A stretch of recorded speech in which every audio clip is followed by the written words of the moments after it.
Помням си как, преди време, нощем не спях достатъчно. И постоянно имах проблеми с взимането на правилното решение. Когато може да избирам между нещо здравословно и нещо нездравословно, много често избирах грешният вариант. Сега, няколко години по-късно, спя достатъчно и чувствам, че е толкова по-лесно да взимам правилните решения.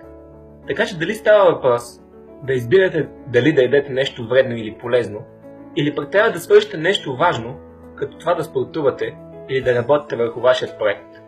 Достатъчният сън има огромно значение. И твърдя това от своя собствен опит. Така че първата важна идея е, че трябва да спите достатъчно. Когато не спите достатъчно, е много по-вероятно да чувствате стрес, депресия и да страдате от липса на мотивация. Проучвания показват, че липсата на сън е същото, като това да сте леко пияни. А това не е идеалният момент, в който да взимате решения и да сте продуктивни. Така, точно както ходите да бягате, за да развивате мускулатурата си, можете да развивате мисленето си.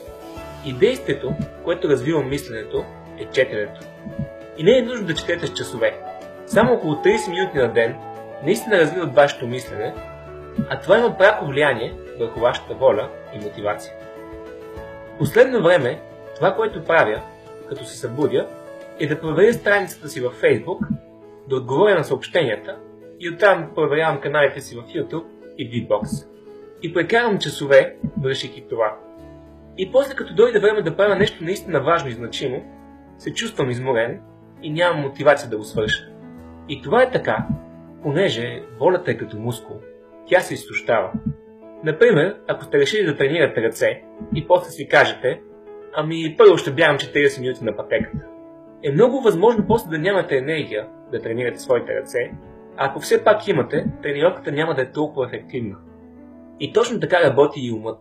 Вие започвате с вашата воля и мотивация за денят и те се изтощават с течение на времето. Затова, вече като ставам сутрин, въобще не отварям лаптопа, а вместо това спортувам, работя върху следващото видео или правя нещо друго значимо, защото знам, че моята воля ще се изтощи. И познавам толкова много хора, които се събуждат и първото нещо, което правят, е да влязат във Facebook или нещо друго, което не е от значение.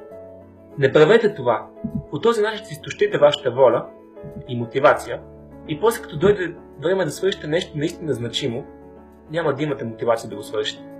Вместо това, като се събудите, свършете първо това, което има някакво действително значение, преди вашата воля да се изтощи.